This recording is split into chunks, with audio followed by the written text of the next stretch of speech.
Eu quero falar sobre a indefinição política em Israel.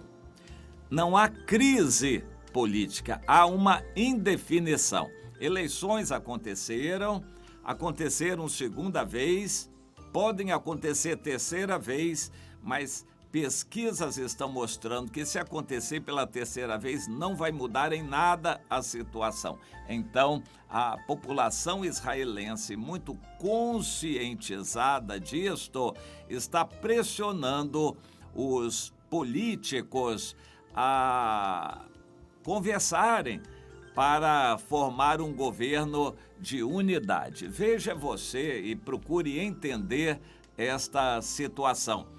A crise é a seguinte: a população está dividida. Quase metade vota num bloco de direita, que inclui os religiosos. Quase metade vota num bloco de centro-esquerda, que inclui árabes, trabalhistas, esquerdistas e moderados de esquerda, digamos assim, aqueles que são mais afetos ao espírito globalista, ao espírito do anticristo. Esses, assim, de centro-esquerda não conseguem fazer a maioria. Os de direita não conseguem fazer a maioria. Está tudo dividido, ninguém cede, ninguém muda sua posição. O povo já escolheu. O que o povo quer e definiu nas eleições está aí. Os políticos não estão se entendendo para formar uma maioria para poder governar.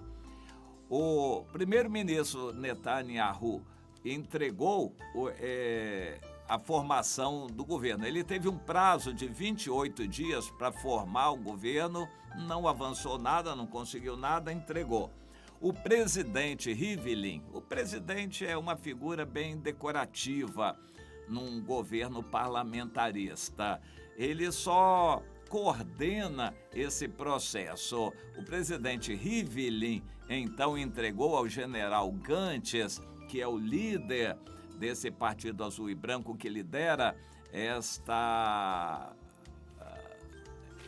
aliança de partidos de centro-esquerda, para ele formar um governo. E já se sabe que não vai conseguir também formar, porque quem está em cima do muro é um homem chamado Lieberman, Avigdor Lieberman, de origem russa, é de extrema direita e totalmente antirreligioso. O partido dele elegeu 8 cadeiras e eles não cedem. Eles querem ver uma aliança contra a religião. Se não for assim, eles não aceitam. E eles não vão apoiar nenhum governo, a menos que haja uma unidade. E interessante, embora eles tenham poucas cadeiras, mas eles formam o fiel da balança. Sem eles, nenhum lado consegue maioria e não vai governar. Ele está pressionando para que os dois grandes partidos se unam. Ele diz que a diferença entre eles é pequena ideologicamente, apenas é uma questão de vaidade pessoal. O primeiro-ministro Netanyahu está enfrentando agora uma acusação, não é um processo de impeachment, é criminal contra ele por ele ter se corrompido. Mas corrupção lá é por mixaria, coisa, digamos assim, 100 mil reais, 200 mil reais. A acusação é que ele se corrompeu por dinheiro pequeno. Tem nada de milhões, muito menos bilhões, não, como no Brasil. Lá, a acusação de corrupção é muito séria. É uma acusação pequena, mas ele tem que enfrentar a justiça e prestar declarações e dar depoimentos. Ele queria formar um governo para fugir disto e, protegido pelo governo, ele não teria que comparecer perante o Tribunal da Justiça. Mas agora ele está tendo que comparecer e dar depoimentos, declarações e, de certa forma, ser um pouco humilhado. O senhor roubou, se corrompeu, quando o senhor foi para tal lugar, aquele dinheiro, com que o senhor pagou a passagem, como é que foi? perguntas desse tipo que vão humilhando a ele. Ele não abre mão do apoio dos religiosos. Ele mesmo se diz um religioso, o Benjamin Netanyahu. Ele se diz um religioso, não abre mão dos religiosos, ele veio ao Brasil, ele crê em profecias, ele crê que Deus está com ele, mas o povo não está com ele. Ele não tem maioria. Ele pensou que faria maioria nas eleições e não fez. Só que o outro lado também não tem maioria. E tem um cabeça dura que está embolando a situação toda, que é o Lieberman. Mas o que esse Lieberman quer? Ele diz, eu quero um governo de união nacional, mas para isso não pode ter os partidos religiosos.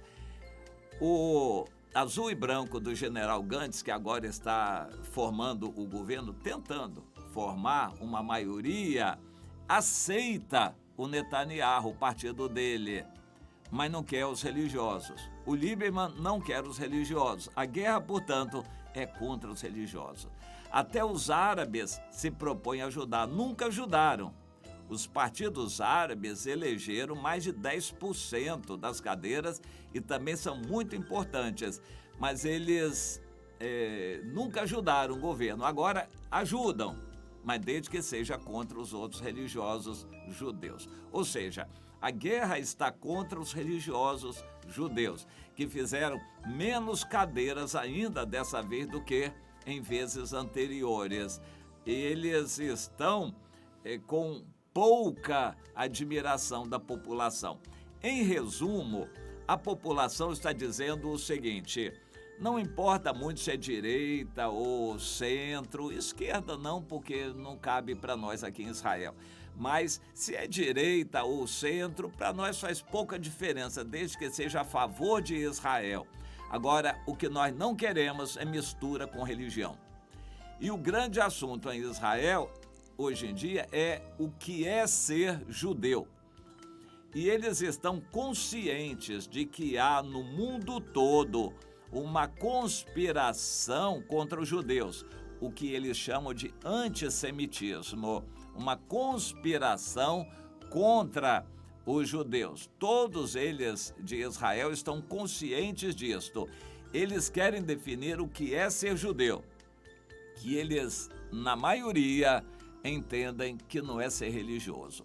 Ser judeu é ter o sangue judeu, é ser descendente de judeu, mas nunca é religioso.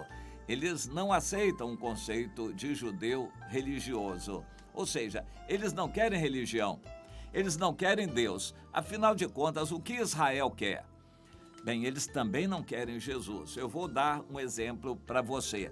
Até hoje, judeus messiânicos, nós cristãos evangélicos nos alegramos com a conversão de judeus.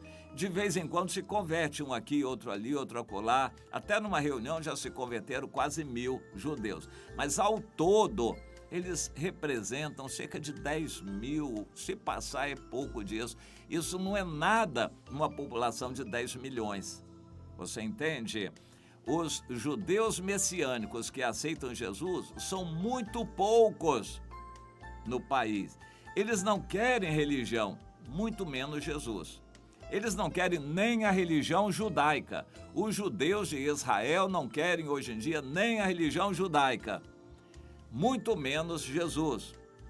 Judeus messiânicos, eles não querem isto. Houve uma festa dos tabernáculos em Israel semana passada, Sucote, 40ª, celebrada pelos cristãos em Jerusalém. A Embaixada Cristã Internacional de Jerusalém promoveu uma festa bonita. Foram cristãos de 100 países diferentes, mas ao todo foram só 5 mil.